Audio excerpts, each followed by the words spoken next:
Ngithanda ukuqala nje ukubonga kakhulu insizwa emalayo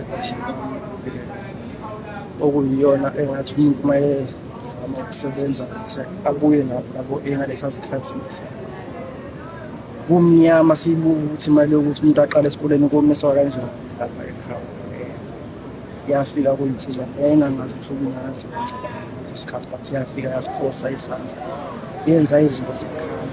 leso sipho sokuqala so uyabona leso sipho sokuqala akuyikona wavula lezinto zokuqala yaphambili manje so kumina lokho kwaba into enkulu mhlawumbe ukuyena nje kwaba into yayincane but kumina kwaba into enkulu so ngiyabonga kakhulu ngale lokucwilisa lwalifaka laligcwalisa. Hayi siyabonga kakhulu futhi ufisela inhlahla kakhulu usebenze kahle ungaqonywa ngamanesi lapha.